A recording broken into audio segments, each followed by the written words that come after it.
So we're going to just do a basic look at clarity right now. So clarity slider is confusing to a lot of people. It's under here under presence. And I'll just kind of show you real quickly kind of the extremes, then kind of give you an overview of it. So really what it does is it talks about mid-tone contrast and also a little bit of color contrast. So if I take the clarity slider and I move it to the left, what you're going to see is that the mid-tones go away and eventually it looks kind of soft because everything's sort of evened out here. So it is kind of flattening out the midtones. So I'm going to double click the center. That puts us back to where we were. So here's where we were before. So watch the cheek over here on the left. You'll see there's that little highlight. And as I go left, that cheek basically disappears because you've lost the shadows on both sides of it. So I'll double click it again.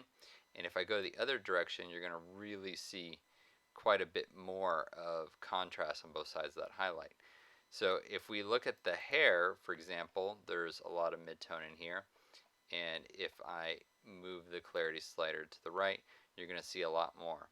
Now, what you'll also see here is that areas where there is differences in color should start to pop out more. So if you have warms versus cools, things like that, they'll probably pop out a little bit more too.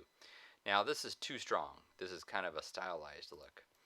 So most commonly we'll do about 10, maybe 12 at the most, and that's going to be our example of what's going to look normal.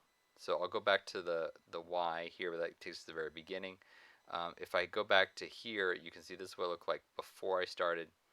This is what it looks like now. So it did increase the shadows a little bit there too. So you may prefer to do this as an adjustment, brush adjustment instead of the whole thing.